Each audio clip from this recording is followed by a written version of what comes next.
I play a lot of twos, and I've noticed a few really common mistakes people are making that are kind of intertwined. And when I say mistake, I don't mean flubbing your next shot or missing. I mean making the wrong decision or being in the wrong position. So in this video, I'm going to go over these common mistakes and how to fix them.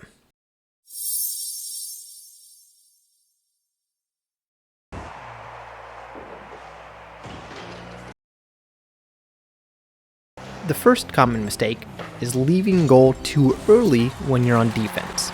A lot of people are antsy to leave the goal and start pushing up, so they'll start to cheat up out of goal when their teammate is challenging the ball, or has the ball and is about to be challenged for it. But this is just a terrible thing to do. You don't know how the current play is going to turn out, so you should stay in a good spot to defend the goal. You should only start pushing up out of your defensive position if the ball has been fully cleared or your teammate has completely uncontested control of the ball, meaning no one is challenging them anytime soon. Even cheating up just a little bit is bad. You might give up a totally free goal if the current play goes badly. But even if that doesn't happen, and they get a weaker shot that you can still save, or it ends up being kind of a weak center, since you've come out of goal a bit, you'll have to scramble for that touch. Whereas if you've been positioned nicely in goal still, you might be able to just bang this clear out of your end, or take nice controlled possession. This is actually one of the reasons people get stuck on defense for a long stretch. Even though they're getting the saves, they aren't able to capitalize on any weaker shots or centers from their opponents to just get the ball out of their end. So be disciplined and stick to that good defensive position in goal while the ball is still being contested on your half.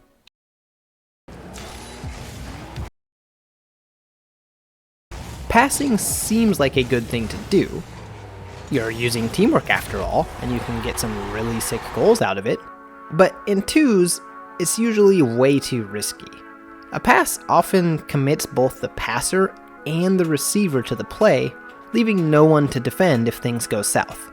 The most egregious and quite common example is the transition pass, especially from the wall. The player passing the ball has just jumped off the wall and is going to fall into the opponent's half of the field. And the receiver has to go for the ball and will also land firmly in the opponent's half of the field. No one's getting back to a defensive position anytime soon.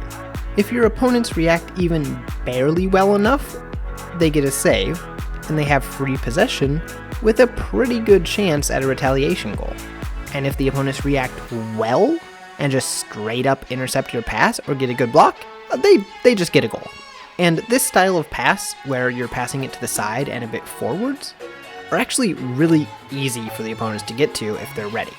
The ball is going towards them, so even if they're a little further away than the pass receiver, they can still get to the ball as soon or faster. And all they need to do is get a touch, while the receiver needs to actually get a good shot. Now, all of that said, some passes are totally fine.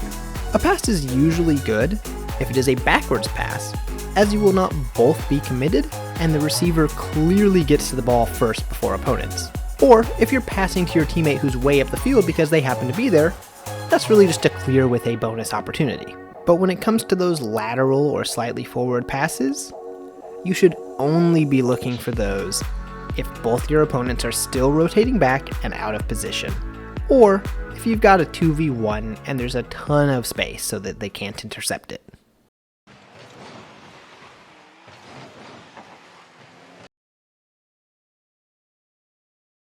This is essentially the more generic version of those last two mistakes. You shouldn't be positioning with the expectation that your teammate, who has the ball or is going for the ball, is going to beat the opponent in this next play. You need to position in such a way that if they lose that ball, it's not catastrophic for your team. And your teammate's not losing the ball because they're bad or anything. It's just the nature of playing match-made games. You need to remember that you are going to be playing people that are about as good as you are the huge majority of the time. So whenever there is a decent chance for your opponents to win the ball, they're gonna win that about half the time. Now, you might be thinking, okay, that means that half the time my teammate will win, so I should set up to follow up on those wins.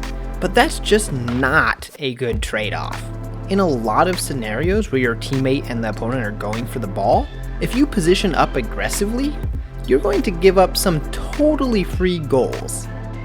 And if your opponent's positioned defensively there, they won't give up the same free goals when it goes the other way.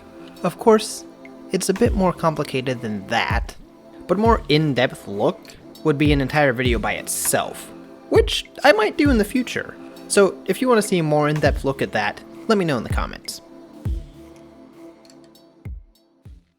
Part of the reason these mistakes are so common is that in threes, where the top-end gameplay is, these aren't mistakes when there's a third man available to clean up, but they are mistakes in twos.